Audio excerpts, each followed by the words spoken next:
Morning बच्चों, आज हम ट्रांसलेशन में वर्कशीट नंबर 6 को सॉल्व करेंगे। तो let me tell you, worksheet number 6 जो है उसमें आपको सीखना है future perfect continuous tense. Okay, आपके लिए इजी है अब ये, बिकॉज आप प्रेजेंट परफेक्ट कंटिन्यूअस टेंस सीख चुके हो। You have also learned past perfect continuous tense. So today we are going to start future perfect continuous tense. तो सबसे पहले हम फ्यूचर परफेक्ट कंटिन्यूअस टेंस के कुछ सेंटेंसेस को रीड कर लेते हैं, तो हमें इसके बाद ये पता लग जाएगा कि ये सेंटेंसेस कैसे होते हैं। उसके बाद फिर हम इन्हें इंग्लिश में ट्रांसलेट करना सीखेंगे। Okay, so let's get started. देखिए बच्चों, ये लड़कियां सुबह से गीत गा रही होंगी। उसमें पीछे जो आता है जिससे आप इसकी आइडेंटिफिकेशन करते हैं वो है गा रही होंगी। ठीक है, लेकिन मैंने आपको बताया है कि आप सिचुएशन को देखकर आइडेंटिफाई कीजिए, शब्द को देखकर आइडेंटिफाई मत कीजिए। ये लड़कियां कब से गीत गा रही होंगी? सुबह से। टाइम दिया है और सुबह से अब तक गा रही होंगी, इसलिए ये फ्यूचर परफेक्ट कंटिन्यूअस टेंस है। क्या राजीव जनवरी से बैडमिंटन खेल रहा होगा? ये नेगेटिव इंटेरोगेटिव है, तो आप इसमें क्वेश्चन मार्क लगा लीजिए। क्या राजीव जनवरी से बैडमिंटन खेल रहा होगा? कब से खेल रहा होगा? जनवरी से। वे आधे घंटे से अच्छी वेबसाइट खोज रहे होंगे। कब से खोज रहे होंगे? आधे घंटे से। मेरा मित्र 2 साल से दिल्ली में रह रहा होगा। मेरा मित्र कब से रह रहा होगा? 2 साल से। धोबी तालाब पर कपड़े धो रहा होगा। तो धोबी कब से तालाब पर कपड़े धो रहा होगा? इसमें टाइम नहीं है, तो आप इसमें टाइम ऐड कर लीजिए। धोबी 7 बजे से। धोबी 7 बजे से कपड़े धो रहा होगा। धोबी 7 बजे से कपड़े धो रहा होगा। ठीक है, तो ये कुछ इस टाइप के सेंटेंसेस हैं जिन्हें हम फ्यूचर परफेक्ट कंटिन्यूअस टेंस में ट्रांसलेट करने वाले हैं। तो चलिए देखते हैं how to translate them in English.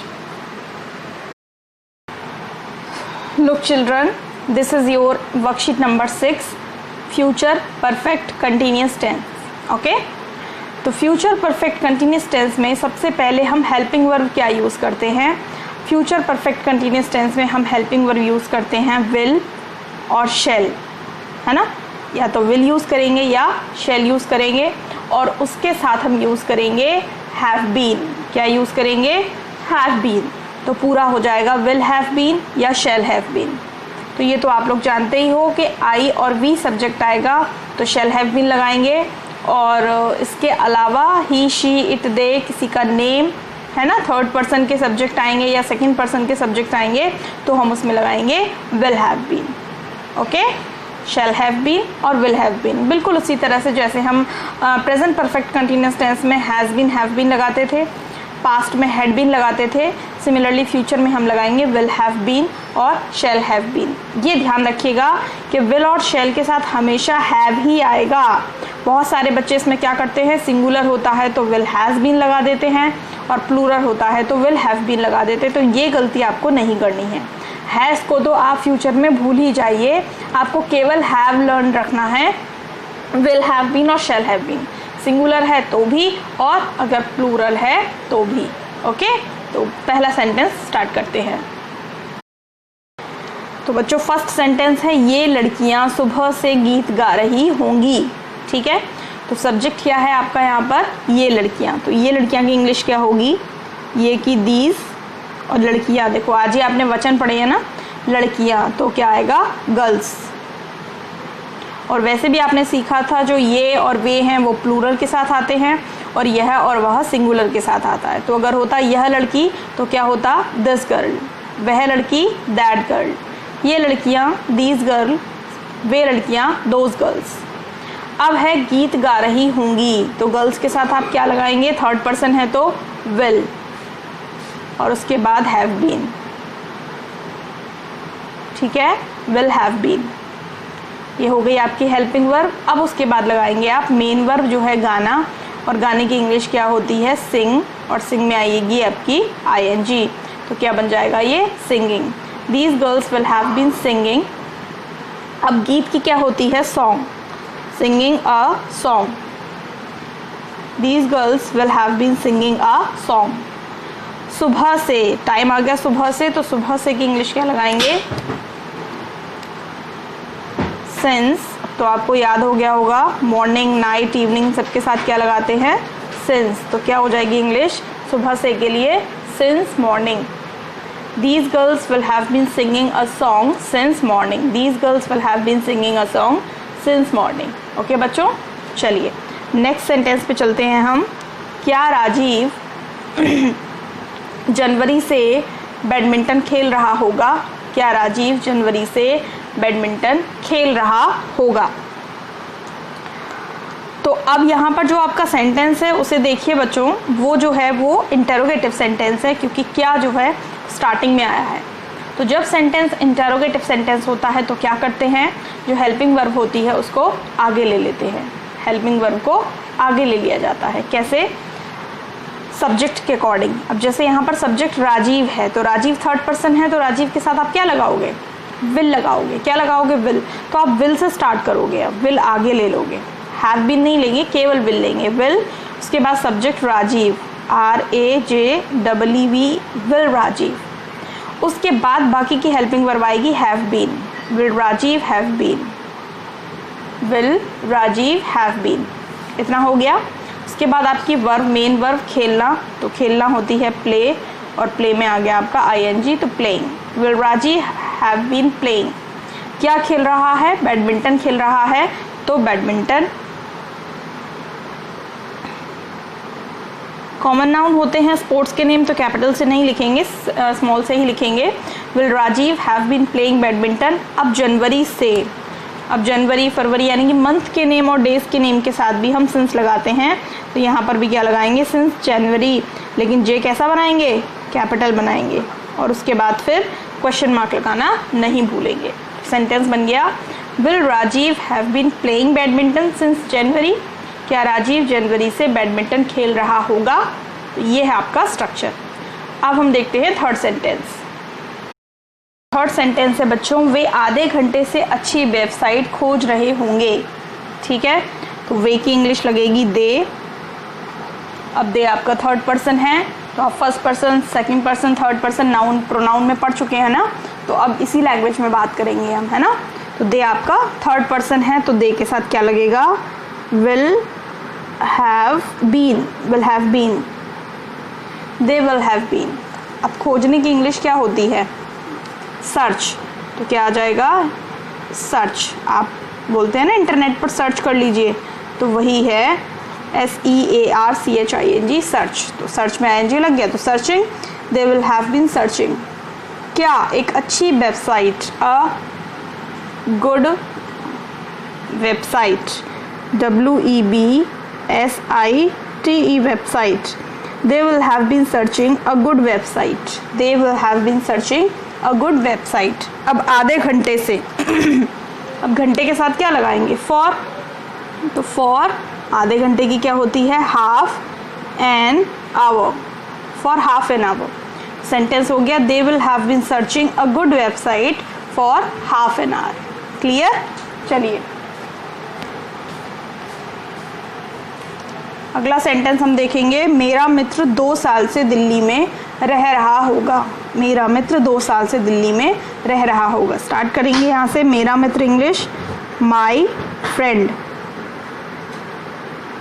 My friend. Third person है तो will have been, my friend will have been. अब आपकी जो मेन वर्ब है वो है लिव, और लिव में ING हो जाएगा, तो ई को हटा देंगे, लिविंग। और दिल्ली में तो इन दिल्ली। तो दिल्ली की स्पेलिंग बच्चे बहुत सारे गलत लिख देते हैं, दिल्ली कर देते हैं, दिल्ली DEHLI कर देते हैं, तो क्या होती है? DELHI होती है, दिल्ली। दिल्ली नहीं होती है, क्या होती है? दिल्ली। ठीक है, तो इसको आप ठीक से लिखें। My friend will have been living in Delhi. अब 2 साल से, 2 साल से की इंग्लिश क्या होगी? For 2 years। साल के लिए क्या लगाते हैं? ईयर्स लगाते हैं, ठीक, और उसके साथ फॉर लगाते हैं। तो सेंटेंस हो गया, my friend will have been living in Delhi for 2 years। Fine. चलिए अगला सेंटेंस देखते हैं। अगला सेंटेंस है आपका, धोबी 7 बजे से तालाब पर कपड़े धो रहा होगा। धोबी, धोबी की वैसे तो आपकी इंग्लिश जो है वो क्या होती है, वॉशरमैन, तो आप वॉशरमैन लगा देंगे, WASHERMAN, वॉशरमैन। थर्ड पर्सन है तो will have been, washerman will have been. अब जो आपकी मेन वर्ब है वो है वॉशिंग, तो वॉशिंग आ जाएगी, और उसके बाद क्या धो रहा होगा, कपड़े, तो कपड़े आ जाएगा, washerman will have been washing the clothes. अब कहाँ पर, तालाब पर, तो एट द पॉन्ड, तालाब की इंग्लिश एट द पॉन्ड। अब 7 बजे से फिक्स टाइम है, 7 बजे से तो क्या आएगा, सिंस 7 o'clock, सिंस 7 o'clock, ठीक है। सिंस और फॉर तो आपका क्लियर हो चुका होगा, तो ये सेंटेंस बन गया, washerman will have been washing the clothes at the pond since 7 o'clock, ठीक है बच्चों। तो ये सेंटेंस आपने सीख लिए हैं कि इनको हम कैसे बनाते हैं। तो 1 से लेके 5 तक सेंटेंस हम ट्रांसलेट कर चुके हैं। अब हम 6 से लेके 10 तक के सेंटेंसेस को ट्रांसलेट करते हैं। हम अगले साल प्रतियोगिता की तैयारी नहीं कर रहे होंगे, तो यहाँ पर सेंटेंस है हम अगले साल प्रतियोगिता की तैयारी नहीं कर रहे होंगे। टाइम देखते हैं कि हम कब से प्रतियोगिता की तैयारी नहीं कर रहे होंगे, तो ये टाइम नहीं मेंशन किया है यहाँ पर, तो हम टाइम मेंशन अपनी तरफ से कर देते हैं। कैसे, हम अगले साल से प्रतियोगिता की तैयारी नहीं कर रहे होंगे, या हम पिछले साल से प्रतियोगिता की तैयारी नहीं कर रहे होंगे, तो हम पिछले साल से लगा देते हैं यहाँ पर, हम पिछले साल से प्रतियोगिता की तैयारी नहीं कर रहे होंगे। अब हम इसे ट्रांसलेट करते हैं। देखिए, हम, वी, फर्स्ट पर्सन है तो shall have been, we shall have been, लेकिन यहाँ नॉट लगा हुआ है, निगेटिव है तो हमें नॉट लगाना पड़ेगा, और नॉट हम कब लगाएंगे, कहाँ लगाएंगे, शैल और विल के साथ लगाएंगे, है ना। तो we shall not have been, कैसे लगाएंगे, we shall not have been. अब तैयारी करने की, prepare, we shall not have been preparing, PREPARING, preparing for the competition, प्रतियोगिता के लिए, for the competition. We shall not have been preparing for the competition, अब पिछले साल से, for the last year, year जहाँ आएगा वहाँ फॉर लगाएंगे, तो for the last year. We shall not have been preparing for the exam competition for the last year. 7th sentence देखिए, मजदूर कुछ दिनों से कुआं नहीं खोद रहे होंगे, तो मजदूर की इंग्लिश क्या होती है, लेबरर्स, LABOURERS, लेबरर्स, ठीक है। अब लेबरर थर्ड पर्सन है तो विल हैव बीन, और नेगेटिव है तो विल नॉट हैव बीन, तो labourers will not have been.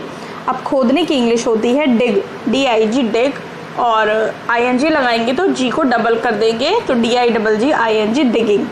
तो the labourers will not have been digging the well, कुआं की वेल। अब 6 दिनों से, तो फॉर 6 डेज, दिनों के साथ फॉर लगाएंगे, for 6 days. Labourers will not have been digging the well for 6 days. Clear. Sentence number 8, वह कुछ देर से टेलीफोन पर बात नहीं कर रहा होगा, वह, ही, थर्ड पर्सन है, विल हैव बीन, और नॉट लगाना है तो will not have been. He will not have been, बात करना टेलीफोन पर, speaking on the phone, speaking on the phone, ठीक है, या टॉकिंग ऑन द फोन, आप कुछ भी लगा दीजिए। वह कुछ देर से टेलीफोन पर बात नहीं कर रहा होगा, he will not have been speaking on the phone, कुछ देर से, for some time, for some time, ठीक है। सेंटेंस नंबर 9, वे उस दिन से रात को यात्रा नहीं कर रहे होंगे, वे उस दिन से रात को यात्रा नहीं कर रहे होंगे, तो दे, थर्ड पर्सन है, विल हैव बीन, और नेगेटिव है तो will not have been. They will not have been, यात्रा करने के लिए ट्रैवलिंग, TRAVELLING, है ना, कोई कोई लेटर डबल हो जाता है, तो वे, they will not have been travelling at night,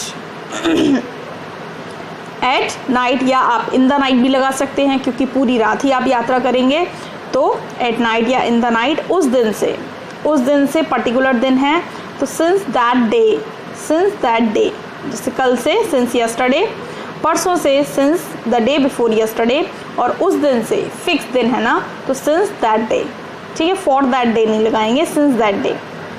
sentence number 10, हम तुम्हारे परिवार की मदद नहीं कर रहे होंगे। हम तुम्हारे परिवार की मदद कब से नहीं कर रहे होंगे? टाइम नहीं है तो हम टाइम मेज़र अपनी तरफ से कर लेंगे। हम पिछले महीने से तुम्हारे परिवार की मदद नहीं कर रहे होंगे। तो जो मैं यहाँ पर ऐड कर रही हूँ आप भी अपनी फाइल में ऐड कर लीजिएगा। तो वी फर्स्ट पर्सन है तो शैल हैव बीन और नॉट लगाना है तो shall not have been. We shall not have been मदद करने की हेल्पिंग और तुम्हारे परिवार की your family. We shall not have been helping your family पिछले महीने से फॉर द लास्ट मंथ। ठीक है, तो अभी आपको कुछ समझ में आ रहे होंगे कि हम इन्हें कैसे ट्रांसलेट करते हैं। तो आप इस वीडियो को एक बार फिर से देखिए और इनको ट्रांसलेशन को सुनिए कि कैसे हम बना रहे हैं। और आज के होमवर्क में आप अपनी नोटबुक पे सेंटेंस 1 से लेकर 10 तक के सेंटेंसेस को इंग्लिश में ट्रांसलेट करेंगे। So this is your homework for today. Okay बच्चों, till then take care of yourself, bye bye.